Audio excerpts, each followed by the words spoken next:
ਜਿਹੜਾ ਅੰਦੋਲਨ ਲੜਾ ਗਿਆ तमाम ਜਿਹੜੀਆਂ ਸੰਭਾਵਨਾਵਾਂ ਔਰ ਸੀ ਦਿਖਾਈ ਦਿੰਦੀਆਂ। ਨੈਸ਼ਨਲ ਮੀਡੀਆ ਦੇ ਵੱਲੋਂ ਖਾਸ ਤੌਰ ਤੇ ਜਿਹਨੂੰ ਗੋਦੀ ਮੀਡੀਆ ਦਾ ਰੁਤਬਾ ਨਾਰਮਲ ਦਿੱਤਾ ਜਾਂਦਾ ਹੈ ਔਰ ਉਹ ਸਰਕਾਰੀ ਤੰਤਰ ਦੇ, ਕਿਉਂਕਿ ਮੀਡੀਆ ਵੀ ਕਾਰਪੋਰੇਟ ਦੇ ਬਿਲਕੁਲ ਕਬਜ਼ੇ 'ਚ ਪੂਰੀ ਤਰ੍ਹਾਂ ਚਲਾ ਗਿਆ ਉਸ ਪੱਧਰ ਦੇ ਉੱਤੇ, ਜੋ ਜਿਵੇਂ ਕਹਿੰਦੇ ਨੇ ਜਿਹਦੀ ਖਾਈਏ ਬਾਜਰੀ ਉਹਦੀ ਭਰੀਏ ਹਾਜ਼ਰੀ। ਤਾਂ ਵਿਚਾਰਾ ਬਾਕੀ ਦਾ ਇੱਕ ਪੱਤਰਕਾਰ ਕੰਮ ਕਰਨਾ ਵੀ ਚਾਹੇ, 2 ਕਰਨਾ ਵੀ ਚਾਹਣ, 4 ਕਰਨਾ ਵੀ ਚਾਹਣ, ਤਾਂ ਜਿਹੜੀ ਮਲਕੀਅਤ ਹੈ ਉਹ ਮਲਕੀਅਤ ਕੀ ਡਾਇਰੈਕਟ ਕਰਦੀ ਹੈ, ਕੀ ਦਿਸ਼ਾ ਦਿੰਦੀ ਹੈ, ਤੇ ਉਧਰ ਨੂੰ ਜਾਂਦੀ ਹੈ ਗੱਲ। ਇਸੇ ਕਰਕੇ ਨੈਸ਼ਨਲ ਮੀਡੀਆ ਨੇ ਵੀ ਜ਼ਿਆਦਾਤਰ ਬਹੁਤ ਵਿਆਪਕ ਤੌਰ ਤੇ ਇਸ ਅੰਦੋਲਨ ਨੂੰ ਖਿੰਡਾਉਣ ਦੀ ਬੇਹੱਦ ਕੋਸ਼ਿਸ਼ ਕੀਤੀ ਹੈ। ਜਿਵੇਂ ਕਿ ਕੇਂਦਰ ਸਰਕਾਰ ਕਰਨਾ ਚਾਹੁੰਦੀ ਸੀ ਉਹਨੂੰ ਫੋਲੋ ਕੀਤਾ ਪੂਰੀ ਦੀ ਪੂਰੀ ਤਰ੍ਹਾਂ। ਕਦੇ ਖਾਲਿਸਤਾਨੀ ਦੇ ਨਾਂ ਤੇ, ਕਦੇ ਮਾਓਵਾਦੀ ਦੇ ਨਾਂ ਤੇ, ਕਦੇ ਪਾਕਿਸਤਾਨ ਦਾ ਸਵਾਲ ਦੇ ਨਾਂ ਤੇ, ਕਦੇ ਵੱਖ-ਵੱਖ ਮਾਮਲਿਆਂ 'ਚ, ਕਦੇ ਹਰਿਆਣੇ ਤੇ ਪੰਜਾਬ ਦੇ ਵਿੱਚ ਵੀ SYL ਦਾ ਮੁੱਦਾ ਵੀ ਉਸੇ ਸਮੇਂ ਦੌਰਾਨ ਆਇਆ। ਕਦੇ ਪੰਜਾਬ 'ਚ ਬਕਾਇਦਾ ਮਾਰਚ ਕੀਤੇ ਗਏ ਦਲਿਤ ਕਮਿਊਨਿਟੀ ਦੇ ਨਾਂ ਤੇ ਕਿ ਸ਼ਾਇਦ ਇਹ ਜਿਹੜੇ ਧਰਨਿਆਂ ਤੇ ਬੈਠੇ ਨੇ ਇੱਥੇ ਹੀ ਟਕਰਾਅ ਪੈਦਾ ਹੋ ਜਾਏ ਕਿਸੇ ਨਾ ਕਿਸੇ ਰੂਪ ਦਾ, ਤੇ ਉਹ ਜਿਹੜਾ ਜਾਤੀ ਟਕਰਾਅ ਹੈ ਉਹ ਇਹਨੂੰ ਅੰਦੋਲਨ ਨੂੰ ਢਾਹ ਲਾ ਦੇ। ਪਰ ਇਹਦੀ ਸਕਸੈਸ, ਇਹਦੀ ਸਫਲਤਾ ਰਹੀ ਕਿਵੇਂ? ਔਰ ਇਹਦੇ 'ਚ ਮੈਨੂੰ ਇਹ ਲੱਗਦਾ ਉਹ ਸਫਲਤਾ ਦਾ ਇੱਕੋ ਇੱਕ ਰਾਜ਼ ਸੀ ਕਿ ਜਦੋਂ ਸਮੂਹਿਕ ਚੇਤਨਾ ਸੋਚਦੀ ਹੈ ਔਰ ਉਹ ਸਮੂਹਿਕ એનર્ਜੀ ਦੇ ਰੂਪ ਦੇ ਵਿੱਚ ਇਕਜੁੱਟ ਹੋ ਕੇ ਗੱਲ ਕਰਦੀ ਹੈ ਤਾਂ ਹਰ ਚੀਜ਼ ਨੂੰ ਕਾਊਂਟਰ ਕਰਨ ਦੀ ਸਮਰੱਥਾ ਰੱਖਦੀ ਹੈ। ਤੇ ਨਵੇਂ ਚੈਨਲ ਆਪਣੇ ਆਪ ਪੈਦਾ ਹੋਏ, YouTube, ਬਾਕੀ ਇੱਧਰ ਉੱਧਰ ਦੇ ਜਿਹੜੇ ਪੰਜਾਬੀ ਦੇ ਚੈਨਲ ਪੈਦਾ ਹੋਏ, ਉਹਨਾਂ ਨੇ ਵੱਡੇ ਵੱਡੇ ਨੈਸ਼ਨਲ ਚੈਨਲਾਂ ਨੂੰ ਵੀ ਕਾਊਂਟਰ ਕਰਨ ਦੀ ਕਪੈਸਿਟੀ ਹਾਸਲ ਕੀਤੀ ਔਰ ਉਹ ਸਾਰੀਆਂ ਚੀਜ਼ਾਂ ਦੇਸ਼ ਵਿਦੇਸ਼ 'ਚ ਪਹੁੰਚਣ ਲੱਗੀਆਂ ਕਿਸੇ ਨਾ ਕਿਸੇ ਰੂਪ ਦੇ ਵਿੱਚ। ਔਰ ਇਸੇ ਤਰ੍ਹਾਂ ਜਿਹੜਾ ਮਾਡਰਨ ਟਾਈਪ ਦੀ ਟੈਕਨੋਲੋਜੀ ਸੀ ਉਹਦਾ ਇਸਤੇਮਾਲ ਹੋਇਆ। ਟਰੈਕਟਰ ਟੂ ਟਵਿੱਟਰ ਵੀ ਹੋਇਆ, ਟਰਾਲੀ ਟਾਈਮ ਤੋਂ ਲੈ ਕੇ ਡਿਫਰੈਂਟ ਟਾਈਪ ਦੀ ਲੜਾਈ। ਇਕੱਲੀ ਧਰਨੇ ਮੁਜ਼ਾਹਰੇ ਦੇ ਰੂਪ 'ਚ ਨਹੀਂ, ਲੜਾਈ ਬੌਧਿਕ ਤੌਰ ਤੇ ਵੀ ਲੜੀ ਗਈ, ਲੜਾਈ ਐਕਸ਼ਨ ਦੇ ਤੌਰ ਤੇ ਵੀ ਲੜੀ ਗਈ, ਲੜਾਈ ਹਰ ਫਰੰਟ ਤੇ ਲੜੀ ਗਈ, ਕਿਉਂਕਿ ਉਹ ਵੱਖ-ਵੱਖ ਫਰੰਟਾਂ ਤੇ ਖੜੇ ਲੋਕ ਉਹਨੂੰ ਜਵਾਬ ਦਿੰਦੇ ਸੀ। ਜਿੱਥੇ ਜਿੱਥੇ ਕੋਈ ਬੈਠਾ ਸੀ ਉਹਨੇ ਕਿਹਾ ਕਿ ਮੇਰੀ ਜ਼ਿੰਮੇਵਾਰੀ ਹੈ। ਇਹ ਐਵੇਂ ਲੱਗਦਾ ਸੀ ਜਿਵੇਂ ਸਾਰੇ ਲੋਕਾਂ ਨੂੰ ਲੱਗਿਆ ਕਿ ਮੇਰਾ ਅੰਦੋਲਨ ਹੈ, ਕਿ ਹਾਰ ਗਿਆ ਤਾਂ ਮੈਂ ਖੁਦ ਹਾਰ ਰਿਹਾ, ਇਕੱਲਾ ਕਿਸਾਨ ਲੀਡਰ ਨਹੀਂ, ਕਿਸਾਨੀ ਨਹੀਂ ਹਾਰੇਗੀ, ਅਸੀਂ ਸਾਰੇ ਹਾਰਨ ਦੀ ਗੱਲ ਜਿਹੜੇ ਉੱਥੇ ਤੱਕ ਕੀਤੀ। ਤੇ ਸ਼ਾਇਦ ਇਹੀ ਇੱਕ ਬੜੀ ਗੱਲ ਸੀ ਕਿ ਇਹਦੇ 'ਚ ਸਬਰ, ਸੰਤੋਖ, ਇਹਨੇ ਬਹੁਤ ਵੱਡਾ ਇੱਕ ਮਿਜਾਜ਼ ਸਿਰਜਿਆ ਬੜੇ ਲੰਮੇ ਸਮੇਂ ਬਾਅਦ। ਬਖਰੇਵੇਂ ਉੱਥੇ ਰਹੇ, ਵੱਖ-ਵੱਖ ਝੰਡੇ ਰਹੇ, ਨਿਸ਼ਾਨ ਸਾਹਿਬ ਵੀ ਰਿਹਾ, ਲਾਲ ਝੰਡਾ ਵੀ ਰਿਹਾ, ਵੱਖ-ਵੱਖ ਟਾਈਪ ਦੇ ਹੋਰ ਜਿੰਨੇ ਵੀ ਕਿਸਮਾਂ ਸੀਗੀਆਂ ਸੋਚ ਪ੍ਰਣਾਲੀ ਦੀਆਂ ਜਾਂ ਦਿਖਾਉਣ ਦੀਆਂ ਜਾਂ ਪਹਿਰਾਵਿਆਂ ਦੀਆਂ, ਸਾਰੇ ਵੀ ਉੱਥੇ ਰਹੇ। ਪਰ ਸਾਰੇ ਇੱਕ ਵੱਡੇ ਦਾਇਰੇ ਦੇ ਵਿੱਚ ਰਹੇ, ਇੱਕ ਖਾਸ ਲక్ష్మణ ਰੇਖਾ ਦੇ ਵਿੱਚ ਰਹੇ। ਕੋਈ ਵੀ ਉਦੋਂ ਬਾਕੀਆਂ ਦਾ ਰੂਪ ਨਹੀਂ। ਜਿਹਨੇ ਉਦੋਂ ਜ਼ਿਆਦਾ ਕੋਸ਼ਿਸ਼ ਕੀਤੀ ਉਹਨੂੰ ਖਿੰਡਾਉਣ ਦੀ, ਉਹ ਆਪ ਬਾਹਰ ਹੋ ਗਿਆ, ਉਹਨੂੰ ਆਪ ਬਾਹਰ ਹੋਣਾ ਪਿਆ, ਕਿਉਂਕਿ ਉੱਥੇ ਬੈਠੇ ਲੋਕ ਉਸ ਮੋਰਚੇ ਤੋਂ ਉਮੀਦ ਕਰਦੇ ਸੀ ਕਿ ਇਹ ਜਿੱਤਣਾ ਚਾਹੀਦਾ ਤੇ ਇਹਦੇ ਤੋਂ ਬਿਨਾਂ ਕੋਈ ਹੋਰ ਨਹੀਂ ਹੈ। ਬਹੁਤ ਲੰਮੇ ਸਮੇਂ ਬਾਅਦ ਪੰਜਾਬੀਆਂ ਨੂੰ ਇਹ ਲੱਗਦਾ ਸੀ ਕਿ ਕੋਈ ਲੜਾਈ ਸਾਨੂੰ ਉੱਥੇ ਲੈ ਕੇ ਜਾਣੀ ਪਏਗੀ ਜਿਹੜੀ ਜਿੱਤ ਦਿਵਾ ਸਕੇ, ਜਿਹੜੀ ਨਵੀਂ ਉਮੀਦ ਪੈਦਾ ਕਰ ਸਕੇ। ਸ਼ਾਇਦ ਇਹੀ ਇੱਕ ਵਜ੍ਹਾ ਸੀ ਕਿ ਜਦੋਂ ਚੱਲਦੇ ਚਲਾਉਂਦੇ, ਹਾਲਾਂਕਿ ਇਹ ਇੱਕ ਬਹੁਤ ਨੈਗੇਟਿਵ ਤੇ ਅਨਡੈਮੋਕ੍ਰੈਟਿਕ ਐਟੀਟਿਊਡ ਸੀ ਔਰ ਬੜੀ ਵਾਰ ਇਹ ਵੀ ਕਿਹਾ ਗਵਰਨਮੈਂਟ ਨੇ ਕਿ ਜੇ ਅਸੀਂ ਗਲਤ ਗੱਲ ਕੀਤੀ ਹੈ ਤੁਸੀਂ ਕੋਰਟ ਚਲੇ ਜਾਓ, ਅਦਾਲਤ ਚਲੇ ਜਾਓ, ਜੇਕਰ ਇੱਥੇ ਨਹੀਂ ਕੀਤਾ ਤਾਂ ਆਹ ਕਰ ਜਾਓ। ਉਹ ਸਾਰੀਆਂ ਚੀਜ਼ਾਂ ਨੂੰ ਕਿਹੜੇ ਢੰਗ ਨਾਲ ਟੈਕਲ ਕਰਨਾ ਕੀਤਾ ਗਿਆ, ਉਹ ਬਹੁਤ ਖੂਬਸੂਰਤ ਆਪਣੇ ਆਪ ਦੇ ਵਿੱਚ ਇੱਕ ਗੱਲ ਹੈ। ਕਿਸਾਨ ਅੰਦੋਲਨ ਨੇ ਮੈਨੂੰ ਲੱਗਦਾ ਕਿ 3 ਚੀਜ਼ਾਂ ਬਹੁਤ ਕਲੀਅਰ ਲੋਕਾਂ ਦੇ ਜ਼ਿਹਨ 'ਚ ਪਾਉਣ ਦੀ ਜਿਹੜੀ ਕਾਮਯਾਬੀ ਹਾਸਲ ਕੀਤੀ। ਨੰਬਰ 1 ਇਹ ਸੀ ਕਿ ਜਿਹੜੇ ਬੜੇ ਲੰਮੇ ਸਮੇਂ ਤੋਂ ਗੱਲ ਹੋ ਰਹੀ ਸੀ ਕਿ ਸਾਡੀ ਜ਼ਿੰਦਗੀਆਂ ਦੇ ਨਾਲ ਜਿਹੜਾ ਖਿਲਵਾੜ ਹੋ ਰਿਹਾ ਹੈ ਜਾਂ ਜ਼ਿੰਦਗੀਆਂ ਦੇ ਵਿੱਚ ਜਿਹੜੇ ਵੱਡੇ ਮੁੱਦੇ ਉੱਭਰ ਰਹੇ ਨੇ, ਚਾਹੇ ਉਹ ਦੁਨੀਆ ਪੱਧਰ ਦਾ, ਚਾਹੇ ਸਾਡੇ ਦੇਸ਼ ਦੇ ਵਿੱਚ ਹੈ, ਕਲਾਈਮੇਟ ਚੇਂਜ ਦਾ, এনवायरमेंट ਦਾ ਮੁੱਦਾ, ਸਾਡੀ ਐਗਜ਼ਿਸਟੈਂਸ ਦਾ ਮੁੱਦਾ ਤੇ ਗਰੀਬੀ ਤੇ ਅਮੀਰੀ ਦੇ ਪਾੜ ਦਾ ਮੁੱਦਾ, ਹਰ ਚੀਜ਼ ਨੂੰ ਕਾਰਪੋਰੇਟ ਵੱਲੋਂ ਹੜੱਪ ਕਰਨ ਦਾ ਮੁੱਦਾ, ਕਾਰਪੋਰੇਟ ਡਿਵੈਲਪਮੈਂਟ ਦੇ ਮਾਡਲ ਨੂੰ ਚੁਣੌਤੀ ਦਾ ਜਿਹੜਾ ਸਵਾਲ ਸੀ, ਉਹ ਕੱਲੇ ਅਨਪੜ੍ਹ ਬੰਦੇ ਦੇ ਚੁੱਲ੍ਹੇ ਤੱਕ ਚਲਾ ਗਿਆ ਤੇ ਉਹਦੇ ਦਿਮਾਗ ਦਾ ਹਿੱਸਾ ਬਣ ਗਿਆ। ਨਹੀਂ ਤਾਂ ਕੱਲੇ ਸੈਮੀਨਾਰ ਜਾਂ ਕੱਲੇ ਬਾਕੀ ਚੀਜ਼ਾਂ ਨੇ ਹੁੰਦੀਆਂ ਸੀ ਪਹਿਲਾਂ ਦੀ ਗੱਲਾਂ, ਸਾਰੇ ਲੋਕ ਉਸ ਤਰ੍ਹਾਂ ਤੇ ਸੈਮੀਨਾਰ ਵੀ ਕਰਦੇ ਸੀ, ਪਰ ਐਡਾ ਵਿਆਪਕ ਰੂਪ ਤੇ ਮੋਟੇ ਤੌਰ ਤੇ ਸਭ ਦੀ ਸਮਝ ਦਾ ਹਿੱਸਾ ਬਣ ਜਾਣਾ ਇਸ ਅੰਦੋਲਨ ਦੀ ਸਭ ਤੋਂ ਬੜੀ ਪ੍ਰਾਪਤੀ ਦੇ ਰੂਪ ਦੇ ਵਿੱਚ ਮੇਰਾ ਖਿਆਲ ਦੇਖਿਆ ਜਾਏਗਾ ਇਤਿਹਾਸ ਦੇ ਵਿੱਚ ਉਸ ਗੱਲ ਨੂੰ। ਦੂਜੀ ਗੱਲ ਜਿਹੜੀ ਇਸ ਅੰਦੋਲਨ ਨੇ ਪੈਦਾ ਕੀਤੀ ਉਹ ਇਹ ਸੀ ਕਿ ਜਿਹੜਾ ਕਨਸਟੀਟਿਊਸ਼ਨ ਜਿਹੋ ਜਿਹਾ ਵੀ ਸਾਡੇ ਕੋਲ ਹੈ, ਜਿਹੜਾ ਉਹਦੀਆਂ ਵੀ ਧੱਜੀਆਂ ਉਡਾ ਕੇ ਜੋ ਮਰਜ਼ੀ ਕਰਾਂਗੇ ਬਾਈ ਹੁੱਕ ਔਰ ਕਰੁੱਕ, ਉਹਨੂੰ ਚੈਲੰਜ ਕਰਨ ਦਾ ਵੀ ਕਿਸਾਨ ਅੰਦੋਲਨ ਨੇ ਇੱਕ ਬਹੁਤ ਵੱਡਾ ਚੈਲੰਜ ਕਬੂਲ ਕੀਤਾ ਤੇ ਉਹਨੂੰ ਕਰਵਾਇਆ। ਉਹ ਕਿਸ ਰੂਪ ਦੇ ਵਿੱਚ? ਕਿਉਂਕਿ ਖੇਤੀ ਸੂਬਿਆਂ ਦਾ ਵਿਸ਼ਾ ਸਟੇਟ ਸਬਜੈਕਟ ਹੈ। ਗਵਰਨਮੈਂਟ ਆਫ ਇੰਡੀਆ ਕਿਸ ਢੰਗ ਨਾਲ ਉੱਤੇ ਕਿਉਂ ਕਾਨੂੰਨ ਬਣਾ ਸਕਦੀ ਹੈ ਜਿਹੜਾ ਉਹਦੇ ਦਾਇਰੇ ਦਾ ਹੀ ਨਹੀਂ? ਉਹਨੂੰ ਵਣਜ ਕਰਾਰ ਦੇ ਕੇ, ਉਹਨੂੰ ਕੇਵਲ ਵਪਾਰਕ ਵਸਤੂਆਂ ਕਰਾਰ ਦੇ ਕੇ ਤੁਸੀਂ ਕਾਨੂੰਨ ਨਹੀਂ ਬਣਾ ਸਕਦੇ। ਖੇਤੀ ਓਰੀਜਨਲੀ ਜਦੋਂ ਸਟੇਟਾਂ ਦਾ ਵਿਸ਼ਾ ਹੈ, ਇਹਦੇ ਨਾਲ ਫੈਡਰਲ ਸਟਰਕਚਰ ਦਾ ਮੁੱਦਾ ਵੀ, ਸੈਂਟਰ ਸਟੇਟ ਰਿਲੇਸ਼ਨ ਦਾ ਮੁੱਦਾ ਵੀ, ਜਿਹੜਾ ਸ਼ਾਇਦ 47 ਤੋਂ ਪਹਿਲਾਂ ਵੀ ਰਿਹਾ ਤੇ ਉਦੋਂ ਬਾਅਦ ਵੀ ਰਿਹਾ, ਅੱਜ ਵੀ ਉਹ ਰਹੂਗਾ ਜਦੋਂ ਮਰਜ਼ੀ ਸਟੇਟਾਂ ਮਿਊਨਿਸਪਲ ਕਮੇਟੀਆਂ ਬਣਦੀਆਂ ਜਾ ਰਹੀਆਂ ਨੇ, ਸਾਡੇ ਸਾਹਮਣੇ ਹੈ। ਚਾਹੇ ਉਹ GST ਹੈ, ਚਾਹੇ ਉਹ UAP ਹੈ, ਚਾਹੇ ਉਹ INIA ਹੈ, ਉਹ ਡਿਫਰੈਂਟ ਟਾਈਪ ਦੇ ਕਾਨੂੰਨਾਂ ਦੇ ਰਾਹੀਂ ਮਤਲਬ ਮੋਦੀ ਤੇ ਅਮਿਤ ਸ਼ਾਹ ਦਾ ਜਿਹੜਾ ਅੰਗੂਠਾ ਉਹ ਲੋਕਾਂ ਦੀਆਂ ਸੰਘੀਆਂ ਤੱਕ ਜਾ ਰਿਹਾ ਵੱਖ-ਵੱਖ ਰੂਪ ਦੇ ਰਾਹੀਂ। ਇਹ ਬਹੁਤ ਬੜਾ ਚੈਲੰਜ ਸੀ ਜਿਹਨੂੰ ਕਿਸਾਨ ਅੰਦੋਲਨ ਨੇ ਉਸ ਰੂਪ ਦੇ ਵਿੱਚ ਪਿੰਨ ਪੁਆਇੰਟ ਕੀਤਾ, ਨਿਸ਼ਾਨਦੇਹੀ ਕੀਤੀ ਉਹ ਸਾਰੇ ਮਾਮਲੇ ਦੀ। ਔਰ ਇਹਦੇ ਤੋਂ ਤੀਜੀ ਗੱਲ ਜਿਹੜੀ ਕਿਸਾਨ ਅੰਦੋਲਨ ਨੇ ਮੈਨੂੰ ਲੱਗਦਾ ਹੈ ਕੀਤੀ ਕਿ ਜੇ ਲੋਕ ਸੰਜਮ, ਸਬਰ, ਸੰਤੋਖ ਦੇ ਨਾਲ ਗੁਰੂ ਨਾਨਕ ਦੀ ਉਹ ਫਿਲਾਸਫੀ ਸਰਬੱਤ ਦੇ ਭਲੇ ਦੀ, ਸਭ ਨੂੰ ਇੱਕੋ ਤਰ੍ਹਾਂ ਡੀਲ ਕਰਨ ਦੀ, ਟ੍ਰੀਟ ਕਰਨ ਦੀ, ਵੱਡੇ ਛੋਟੇ ਦੀ ਬਜਾਏ ਉਸ ਰਾਹ ਤੇ ਚੱਲਦੀ ਹੈ ਤਾਂ ਇੱਕ ਤਾਕਤ ਜਿਹੜੀ ਦਿਖਾਈ ਦਿੰਦੀ ਹੈ, ਵਿਆਪਕ ਤਾਕਤ। ਉਹਦਾ ਨਜ਼ਾਰਾ ਲੋਕਾਂ ਨੇ ਦੇਖਿਆ ਇਸ ਰੂਪ 'ਚ ਕਿ ਜਦੋਂ 36 ਸੈਕਟਰ ਦੇ ਵਿੱਚ ਕਿਸਾਨ ਜਥੇਬੰਦੀਆਂ ਬਹਿੰਦੀਆਂ ਨੇ, ਵੱਡੇ ਵੱਡੇ ਬਲੈਕ ਕੈਟ ਕਮਾਂਡੋ 'ਚ ਨਾਲ ਘਿਰੇ ਲੀਡਰ ਜਿਨ੍ਹਾਂ ਦੇ ਇਰਦ ਗਿਰਦ ਬਹੁਤ ਲੋਕ ਜਾਂਦੇ ਨੇ, ਜਿਹੜੇ ਮਿਲਦੇ ਵੀ ਨਹੀਂ ਛੇਤੀ ਕੀਤਾ ਕਿਸੇ ਨੂੰ, ਉਹ ਵਾਰੀ ਦੀ ਉਡੀਕ ਕਰਦੇ ਰਹੇ ਕਿ ਸਾਡੇ ਲਈ ਕੀ ਹੁਕਮ ਹੈ, ਸਾਡੀ ਵਾਰੀ ਕਦੋਂ ਆਏਗੀ। ਇਹ ਡੈਮੋਕ੍ਰੈਟਿਕ ਤਰੀਕੇ ਨਾਲ ਇੱਕ ਲੋਕਾਂ ਦੀ ਤਾਕਤ ਦਾ ਮੁਜ਼ਾਹਰਾ ਹੈ ਕਿ ਤੁਹਾਨੂੰ ਮੰਤਰੀ, ਚੀਫ ਮਿਨਿਸਟਰ ਜਾਂ ਸੰਤਰੀਆਂ ਦੇ ਬਾਹਰ 'ਚ ਨਾ ਬੈਠਣਾ ਪਵੇ ਮਿਲਣ ਦੇ ਲਈ। ਜਦੋਂ ਜਦੋਜਹਿਦ ਦਾ ਉਹ ਰੂਪ ਹੁੰਦਾ ਤਾਂ ਉਹ ਤੁਹਾਡੇ ਦਰਵਾਜ਼ੇ ਤੇ ਆ ਕੇ ਮਿਲਣ ਲਈ ਸਮਾਂ ਮੰਗਦੇ ਦੇਖੇ ਗਏ।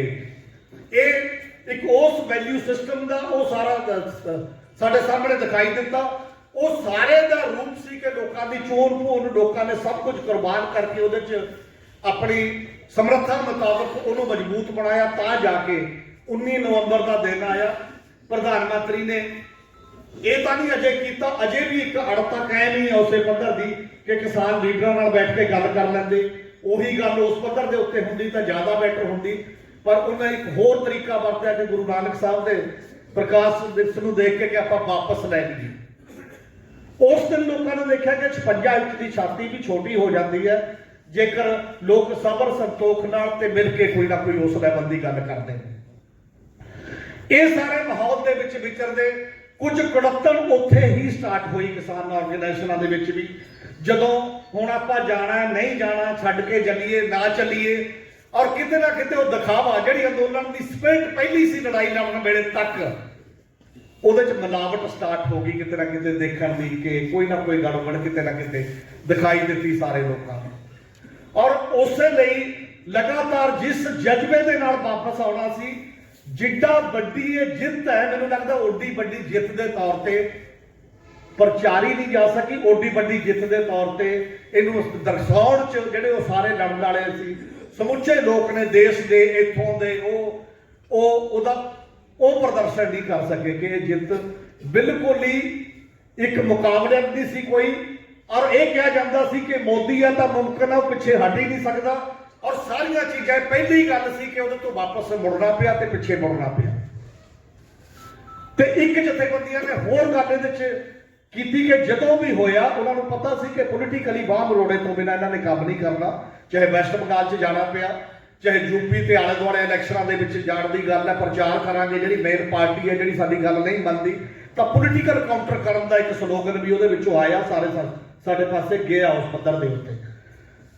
ਹੁਣ ਉਸ ਤੋਂ ਬਾਅਦ ਜਦੋਂ ਅਸੀਂ ਦੇਖਦੇ ਹਾਂ ਕਿ ਅਗਲੀਆਂ ਇਹ ਸਾਰੀਆਂ ਮਾਮਲਿਆਂ ਦੇ ਵਿੱਚ ਜੇ ਮੱਤੇਵਾੜਾ ਦਾ ਅੰਦੋਲਨ ਹੈ, ਉਹ ਕਿਸਾਨ ਅੰਦੋਲਨ ਦੀ ਪੈਦਾ ਕੀਤੀ ਜਾਗਰੂਕਤਾ ਜਿਹੜੀ ਹੈ, ਸਿਆਸੀ ਸੂਝ-ਬੂਝ ਹੈ, ਉਹਦਾ ਨਤੀਜਾ ਹੈ। ਜੇ ਜੀਰੇ ਦਾ ਅੰਦੋਲਨ ਹੈ, ਇਹਦਾ ਮਤਲਬ ਕੀ ਹੋਇਆ ਹੈ? ਕਿਸਾਨ ਅੰਦੋਲਨ ਨੇ ਲੋਕਾਂ ਨੂੰ ਜਿਹੜੇ ਅੱਜ ਤੱਕ ਇਹ ਇਲਜ਼ਾਮ ਲਾਉਂਦੇ ਸੀ ਕਿ ਕੇਵਲ ਇਕਨੋਮਿਕ ਦਾਇਰੇ ਦਾ ਅੰਦੋਲਨ ਹੁੰਦਾ ਕਿਸਾਨ ਅੰਦੋਲਨ, ਕੇਵਲ ਆਰਥਿਕ ਮੰਗਾਂ ਤੇ ਛੋਟੀਆਂ ਤੇ ਲੜਦਾ ਹੈ, ਉਹਨੇ ਇੱਕ ਮੋਕਲਾ ਕੀਤਾ ਪੂਰੇ ਬ੍ਰੇਨ ਦਾ ਦਾਇਰਾ ਲੋਕਾਂ ਦਾ ਕਿ এনवायरमेंट ਸਾਡਾ ਫੰਡਾਮੈਂਟਲ ਇਸ਼ੂ ਹੈ, ਪਾਣੀ ਬਚਾਉਣਾ ਸਾਡੀ ਆਪਣੀ ਰਿਸਪੌਂਸਿਬਿਲਿਟੀ ਹੈ ਤੇ ਲੜਾਈ ਲੜੀ ਜਾਏਗੀ। ਸਾਡੀ ਹੋਂਦ ਦਾ ਸਵਾਲ ਹੈ, ਕਿਸੇ ਨੂੰ ਤੇ ਨਹੀਂ ਛੱਡਿਆ ਜਾ ਸਕਦਾ। ਔਰ ਜਿੰਨੇ ਵੱਡੇ ਵਿਆਪਕ ਇੱਕ ਏਜੰਡੇ ਦੇ ਰੂਪ ਦੇ ਵਿੱਚ ਜਿਹੜੀਆਂ ਚੀਜ਼ਾਂ ਸਾਹਮਣੇ ਆ ਰਹੀਆਂ ਨੇ ਹੁਣ ਪੰਜਾਬ 'ਚ ਲੜਾਈ ਦੇ ਫਰੰਟ ਤੋਂ, ਉਹ ਸਾਰੀਆਂ ਸ਼ਾਇਦ ਉਸ ਚੇਤਨਾ ਦਾ ਸਭ ਤੋਂ ਵੱਡੀ ਕੰਟਰੀਬਿਊਸ਼ਨ ਹੈ। ਉਹ ਅੰਦੋਲਨ ਦੀ ਜਿਹੜੀ ਭਵਿੱਖ ਦੇ ਸੰਕੇਤ ਦੇ ਰਹੀ ਹੈ ਕਿ ਉਹ ਵੱਡੇ ਮੁੱਦਿਆਂ ਦੇ ਇਰਦ ਗਿਰਦ ਵੀ ਲੋਕ ਇਕੱਠੇ ਹੋ ਸਕਦੇ ਨੇ ਉਸ ਪੱਧਰ ਦੇ ਉੱਤੇ। ਪਰ ਨਾਲ ਇੱਕ ਗੱਲ ਇਹ ਜ਼ਰੂਰ ਹੈ ਕਿ ਆਉਂਦੀਆਂ ਹੀ ਜਥੇਬੰਦੀਆਂ ਜਿਸ ਰੂਪ 'ਚ ਟੁੱਟੀਆਂ, ਇਹ ਜ਼ਰੂਰ ਚੁਣੌਤੀ ਹੈ ਬਹੁਤ ਵੱਡੀ। ਇਹਨੂੰ ਸੋਚਣਾ ਪਏਗਾ ਲੀਡਰਸ਼ਿਪ ਨੂੰ, ਸਾਰੇ ਨੂੰ, ਕਿ ਕੀ ਵਜ੍ਹਾ ਹੋਈ ਕੀ ਨਹੀਂ। ਪੰਜਾਬ ਦੀਆਂ 32 ਜਥੇਬੰਦੀਆਂ ਸੀ ਜਿਹੜੀਆਂ ਕਹਿੰਦੀਆਂ ਅਸੀਂ SKM ਦੇ ਵਿੱਚ ਆ। ਅੱਜ ਇੱਕ ਕਹਿੰਦੇ ਨੇ SKM ਕੋਈ ਗੈਰ ਰਾਜਨੀਤਿਕ ਬਣ ਗਿਆ ਨਾਲ, ਉਹਦੀਆਂ 16 ਹੋ ਗਈਆਂ। SKM ਦੀਆਂ 32 ਕਹਿੰਦੇ 33 ਸਾਡੇ ਨਾਲ ਵੀ ਨੇ, ਤੇ ਰਾਜੇਵਾੜ ਉਹਨਾਂ ਨਾਲ 5 ਨੇ, ਕਹਿੰਦੇ 5 ਸਾਡੇ ਨਾਲ ਵੀ ਨੇ। ਉਗਰਾਹਾ ਸਾਹਿਬ ਦੀ ਜਥੇਬੰਦੀ ਇਕੱਲੀ ਅਲੱਗ ਹੈਗੀ ਤੇ ਇੱਕ ਕਿਸਾਨ ਮਜ਼ਦੂਰ ਸੰਘਰਸ਼ ਕਮੇਟੀ ਅਲੱਗ ਹੈਗੀ ਹੈ। ਤੇ ਇਹ ਜਿਹੜੀਆਂ ਇੰਨੀਆਂ ਜਥੇਬੰਦੀਆਂ ਅੰਦੋਲਨ ਤੋਂ ਬਾਅਦ ਕਿਵੇਂ ਸੂਫੀਆਂ ਕਿੱਥੋਂ ਆ ਗਈਆਂ ਇੰਨੀਆਂ ਜਥੇਬੰਦੀਆਂ? ਉਹ 32 ਦੀਆਂ 48 ਤੋਂ ਵੀ ਅੱਗੇ ਕਿਵੇਂ ਟੱਪ ਗਈਆਂ, 50-51 ਕਿਵੇਂ ਬਣ ਗਈਆਂ?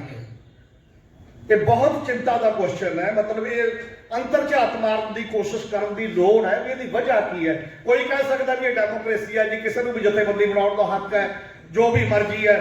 ਔਰ ਇਹਦੇ ਤੇ ਜਿਹੜੇ ਐਲੀਗੇਸ਼ਨ ਇੱਕ ਦੂਜੇ ਤੇ ਲਾਏ ਆ ਕੇ, ਪੈਸਿਆਂ ਦੇ ਵੀ ਲਾਏ, ਵੱਖ-ਵੱਖ ਟਾਈਪ ਦੀਆਂ ਚੀਜ਼ਾਂ ਦੇ ਲਾਏ, ਫਲਾਣੇ ਬੰਦੇ ਨੇ ਆਹ ਕੀਤਾ, ਫਲਾਣਾ ਅੰਦਰੋਂ ਗੱਲ ਕਰਦਾ ਸੀ, ਫਲਾਣਾ ਬਾਹਰੋਂ ਗੱਲ ਕਰਦਾ ਸੀ।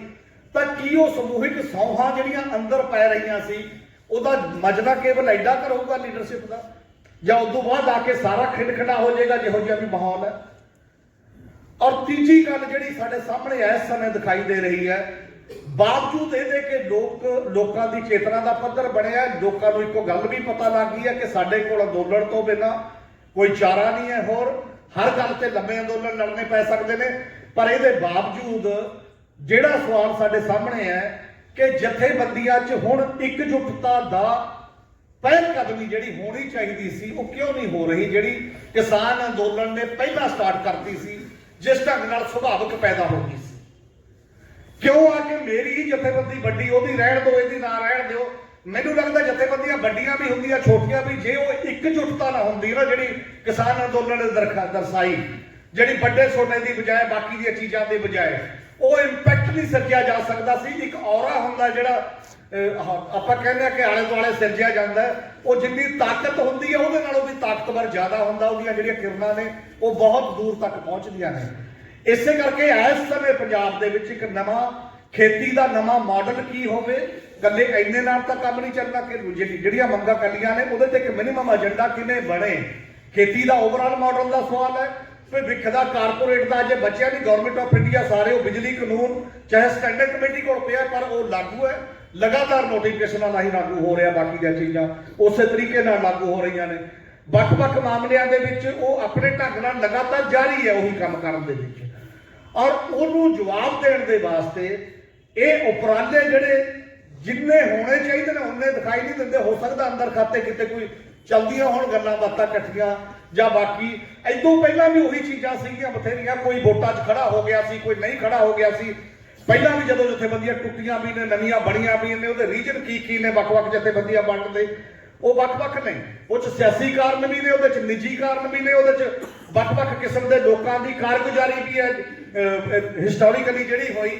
ਉਹ तमाम ਗੱਲਾਂ ਦੇ ਬਾਵਜੂਦ ਇਹ ਦੇਸ਼ ਦੇ ਵਿੱਚ ਤੇ ਪੰਜਾਬ ਦੇ ਵਿੱਚ ਜਿਹੜੀ ਇੱਕ ਸਮੂਹਿਕ ਮਾਨਸਿਕਤਾ ਕਿਵੇਂ ਬਣੇ ਔਰ ਉਹਦੇ ਰੀਜਨ ਕੀ ਨੇ, ਪਹਿਲਾਂ ਤੇ ਇਹਦੇ ਮੰਥਨ ਕਰਨ ਦਾ ਕੁਐਸਚਨ ਹੈ। ਔਰ ਦੂਜੀ ਗੱਲ ਇਹ ਵੀ ਇੱਕ ਕਲੀਅਰ ਗੱਲ ਕਰਨ ਦਾ ਕਿ ਜਿਹੜੇ ਉੱਥੇ SKM ਦਾ ਸਟੇਜ ਲੱਗੀ ਸੀ, ਉੱਥੇ ਇੱਕ ਹਿਸਾਬ ਕਿਤਾਬ ਵੀ ਦਿੱਤਾ ਗਿਆ, ਪਰ ਮੈਨੂੰ ਲੱਗਦਾ ਉਹ ਬਹੁਤ ਕਲੀਅਰ ਤੇ ਢੰਗ ਨਾਲ ਉਸ ਤੋਂ ਬਾਅਦ ਅਕਾਊਂਟ ਹੋ ਕੇ ਹੋ ਜੇ ਤਾਂ ਲੋਕਾਂ ਦੇ ਸ਼ੰਕੇ ਦੂਰ ਹੋ ਜਾਣ ਜਿਹੜੇ ਵੱਖ-ਵੱਖ ਟਾਈਪ ਦੇ ਹੋ ਰਹੇ ਨੇ। ਔਰ ਬਹੁਤ ਜ਼ਿਆਦਾ ਚੀਜ਼ਾਂ ਇੱਧਰ ਨੂੰ ਤੁਰਦੀਆਂ ਨੇ। ਜਦੋਂ ਸਾਡੇ ਕੋਲ ਕੁਝ ਨਾ ਹੋਵੇ ਤਾਂ ਆਪਾਂ ਇਹੋ ਜਿਹੀਆਂ ਚੀਜ਼ਾਂ ਦੀ ਗੱਲ ਕਰਦੇ ਹਾਂ ਕਿ ਆਹ ਹੋ ਗਿਆ ਜੀ, ਆਹ ਹੋ ਗਿਆ ਤੇ ਆਹ ਹੋ ਗਿਆ। ਇਹਨਾਂ ਚੀਜ਼ਾਂ ਨੂੰ ਧਿਆਨ ਦੇ ਵਿੱਚ ਮੇਰਾ ਖਿਆਲ ਰੱਖਦੇ ਹੋਏ ਲੋਕਾਂ ਨੂੰ ਉਮੀਦ ਕਿਉਂ ਹੈ ਕਿਸਾਨ ਜਥੇਬੰਦੀਆਂ ਤੋਂ ਜਾਂ ਕਿਸਾਨ ਮੂਵਮੈਂਟ ਤੋਂ? ਕਿਉਂਕਿ ਪੋਲੀਟੀਕਲ ਖਲਾਅ ਦੀ ਹਾਲਤ ਹੈ ਪੰਜਾਬ ਦੇ ਵਿੱਚ। ਔਰ ਜਿਨ੍ਹਾਂ ਨੂੰ ਅਕਾਲੀਆਂ ਨੂੰ, ਕਾਂਗਰਸੀਆਂ ਨੂੰ, ਜਿਨ੍ਹਾਂ ਨੂੰ ਲੋਕਾਂ ਨੇ ਨਫ਼ਰਤ ਕਰਕੇ ਇੱਕ ਪਾਰਟੀ ਲਿਆਂਦੀ ਬਦਲਾਅ ਦੇ ਰੂਪ ਦੇ ਵਿੱਚ, ਤੇ ਉਹ ਬਦਲਾਅ ਵਾਲੀ ਪਾਰਟੀ ਕੀ ਗੁਲ ਖਿਲਾ ਰਹੀ ਹੈ ਉਹ ਸਭ ਦੇ ਸਾਹਮਣੇ ਹੈ। ਜਿਹੋ ਜਿਹੇ ਰੰਗ ਉਹ ਲਿਆ ਰਹੀ ਹੈ ਉਹ ਸਭ ਦੇ ਸਾਹਮਣੇ ਹੈ। ਪੋਲੀਟੀਕਲ ਤੌਰ ਤੇ ਵੈਕਿਊਮ ਹੈ, ਖਲਾਅ ਹੈ। ਇਸੇ ਕਰਕੇ ਉਹ ਸਿਆਸਤ ਦਾ ਬੋਝ ਵੀ ਕਿਸਾਨ ਆਗੂਆਂ ਦੇ ਮੋਢਿਆਂ ਤੇ ਪਾ ਦੇਣਾ ਚਾਹੁੰਦੇ ਅਸੀਂ ਰਲ ਮਿਲ ਕੇ। ਕਿ ਭਾਈ ਤੁਸੀਂ ਦੱਸੋ ਹੁਣ ਕੀ ਕਰੀਏ। ਹਾਲਾਂਕਿ ਇਹ ਜ਼ਿੰਮੇਵਾਰੀ ਦੂਜੇ ਲੋਕਾਂ ਦੀ ਵੀ ਹੈ। ਇਹ ਤਾਂ ਕਿਉਂਕਿ ਨਾਰਮਲੀ ਜਥੇਬੰਦੀਆਂ ਆਪਣੇ ਤਬਕਾਤੀ ਹਿੱਤਾਂ ਲਈ ਲੜਦੀਆਂ ਨੇ, ਆਪਣੇ ਦਾਇਰੇ ਦੇ ਲਈ ਲੜਦੀਆਂ ਨੇ ਤੇ ਉਹਦੇ ਫਾਇਦੇ ਦੇ ਲਈ, ਤੇ ਬਾਕੀ ਪਰ ਫਿਰ ਵੀ ਜਿਹਦੇ ਤੇ ਇੱਕ ਭਰੋਸਾ ਹੋ ਜਾਂਦਾ ਤਾਂ ਭਰੋਸਾ ਨੂੰ ਕਾਇਮ ਰੱਖਣਾ, ਬਰਕਰਾਰ ਰੱਖਣਾ ਤੇ ਕਿਸੇ ਦੂਜਿਆਂ ਨੂੰ ਵੀ ਹੱਲਾਸ਼ੇਰੀ ਦੇ ਕੇ ਜਿਹੜੇ ਕੋਈ ਹੋਰ ਰਹਿੰਦੇ ਨੇ ਆਲੇ ਦੁਆਲੇ ਦੇ ਵਰਗ, ਉਹਨਾਂ ਨੂੰ ਸਟਾਰਟ ਕਰਨਾ ਤੇ ਉਹਨਾਂ ਨੂੰ ਨਾਲ ਲੈ ਕੇ ਕੈਰੀ ਕਰਨਾ, ਇਹਦੇ ਲਈ ਵੀ ਮੇਰਾ ਖਿਆਲ ਹੈ ਜ਼ਿੰਮੇਵਾਰੀ ਕਾਫੀ ਹੱਦ ਤੱਕ ਬਣ ਜਾਂਦੀ ਹੈ। ਔਰ ਹੁਣ ਇੱਕ ਗੱਲ ਲੱਗ ਰਹੀ ਹੈ, ਮੈਨੂੰ ਇਹ ਲੱਗਦਾ ਜੇ ਮੈਂ ਆਖਰੀ ਮਿੰਟ ਦੇ ਵਿੱਚ ਗੱਲ ਕਰਾਂ ਕਿ ਜੀਰੇ ਦਾ ਜਿਹੜਾ ਅੰਦੋਲਨ ਹੈ, ਮੈਨੂੰ ਲੱਗਦਾ ਕਿ ਇਹ ਬਣਨਾ ਚਾਹੀਦਾ ਕਿਸਾਨ ਜਥੇਬੰਦੀਆਂ ਦਾ ਏਕੇ ਦਾ ਕੇਂਦਰ। ਔਰ ਕਾਫੀ ਸਬੂਤ ਵੀ ਦਿੱਤਾ ਸਾਰੀਆਂ ਜਥੇਬੰਦੀਆਂ ਨੇ, ਗਏ ਬਾਰ-ਬਾਰ, ਸਰਕਾਰ ਨੇ ਉਹਨੂੰ ਉਠਾਉਣ ਦੀ ਕੋਸ਼ਿਸ਼ ਕੀਤੀ ਵੱਖ-ਵੱਖ ਗੱਲਾਂ ਤੇ, ਸ਼ਾਇਦ ਉਹ ਪਿੱਛੇ ਨਹੀਂ ਸੀ ਮੁੜਦੇ, ਉਹਨੇ ਇੱਕ ਬੰਦਿਆਂ ਨੂੰ ਉਠਾ ਕੇ ਜਦੋਂ ਮਰਜ਼ੀ ਸਰਕਾਰ ਇਹ ਗੱਲ ਕਰ ਸਕਦੀ ਸੀ। ਮੈਸੇਜ ਸਰਕਾਰ ਨੂੰ ਜ਼ਰੂਰ ਚਲਾ ਗਿਆ ਕਿ ਜੇ ਇੱਥੇ ਵੀ ਕੁਝ ਕੀਤਾ ਤਾਂ ਸਾਰੇ ਨਾਲ ਆਉਣਗੇ। ਔਰ ਉੱਥੇ ਵੀ ਥੋੜੀ ਗੜਬੜ ਕਿਤੇ ਨਾ ਕਿਤੇ ਇਹੋ ਜੀ ਹੋ ਰਹੀ ਹੈ ਵੀ ਜਾਂ ਮੇਰੀ ਅਗਵਾਈ 'ਚ ਚਲਾਓ ਜਾਂ ਮੇਰੀ ਅਗਵਾਈ 'ਚ ਚਲਾਓ, ਇਹਦੀ ਬਜਾਏ ਉਹ 11 ਮੈਂਬਰੀ ਕਰਦੀ ਹੈ। ਠੀਕ ਹੈ, ਜਿਹੜੇ ਸਪੋਰਟ ਕਰਦੇ ਰਹੋ ਤਾਂ ਜ਼ਿਆਦਾ ਬਿਹਤਰ ਹੁੰਦਾ, ਕਿਉਂਕਿ ਨਵੀਂ ਤੋਂ ਨਵੀਂ ਲੀਡਰਸ਼ਿਪ ਜਿੰਨੀ ਪੈਦਾ ਹੋਏਗੀ ਉਸ ਲੈਵਲ ਦੀ ਹੈ। ਔਰ ਜੀਰਾ ਕੱਲਾ ਨਹੀਂ, ਜੀਰਾ ਇੱਕ ਸ਼ੁਰੂਆਤ ਹੈ ਪਾਣੀਆਂ ਦੀ, ਕਿੰਨੇ ਹੀ ਬਾਕੀ ਤਾਂ ਸਤਲੁਜ ਸਾਰਾ ਬਰਬਾਦ ਕੀਤਾ ਪਿਆ, ਬੁੱਢਾ ਨਾਲਾ ਸਾਰਾ ਬਰਬਾਦ ਕੀਤਾ ਪਿਆ। ਓਵਰਆਲ ਪੰਜਾਬ ਦੀ ਹੋਣੀ ਦਾ ਮੁੱਦਾ ਇਹ ਕਿਤੋਂ ਨਾ ਕਿਤੋਂ ਗੱਲ ਟ੍ਰਿਗਰ ਕਰਨੀ ਹੁੰਦੀ ਹੈ। ਔਰ ਇਹ ਮੇਰਾ ਖਿਆਲ ਹੈ ਇੱਕ ਬਹੁਤ ਸੁਨਹਿਰੀ ਮੌਕਾ ਹੈ ਪੰਜਾਬ ਦੀਆਂ ਕਿਸਾਨ ਜਥੇਬੰਦੀਆਂ ਲਈ, ਮੁੜ ਕੇ ਇੱਕ ਕੇਂਦਰ ਦੇ ਤੌਰ ਤੇ ਇਕੱਠੀਆਂ ਹੋਣਾ ਤੇ ਚਾਹੇ ਮਿਨੀਮਮ ਏਜੰਡਾ ਕੋਈ ਵੀ ਬਣਾ ਸਕਦੇ ਨੇ। ਡਿਵੈਲਪਮੈਂਟ ਇੱਕ ਹੋਊਗਾ, ਬਾਕੀ ਦੇ ਜਿਨ੍ਹਾਂ ਤੇ ਸਹਿਮਤੀ ਹੈ ਦੂਜੇ ਹੋਣਗੇ, ਬਾਕੀ ਆਪੋ ਆਪਣਾ ਏਜੰਡਾ ਰੱਖਿਆ ਜਾ ਸਕਦਾ ਔਰ ਉਹਦਾ ਇੰਪੈਕਟ ਬੇਹੱਦ ਜ਼ਿਆਦਾ ਹੋਏਗਾ। ਉਹ ਇੱਕ ਉਮੀਦ ਦੇਗਾ ਪੰਜਾਬ ਦੇ ਯੂਥ ਨੂੰ, ਪੰਜਾਬ ਦੇ ਨੌਜਵਾਨਾਂ ਨੂੰ, ਪੰਜਾਬ ਦੇ ਲੋਕਾਂ ਨੂੰ। ਜਦੋਂ ਉਮੀਦ ਵੱਜਦੀ ਹੈ ਤਾਂ ਲੋਕ ਲੜਨ ਲਈ ਵੀ ਬੇਹੱਦ ਤਿਆਰ ਵੀ ਹੁੰਦੇ ਨੇ ਤੇ ਉਹ ਸਫਲ ਅੰਦੋਲਨ ਕਰਨ ਦੇ ਵਿੱਚ ਆਪਣੀ ਭੂਮਿਕਾ ਨਿਭਾਉਂਦੇ ਨੇ। ਬਹੁਤ ਬਹੁਤ ਧੰਨਵਾਦ।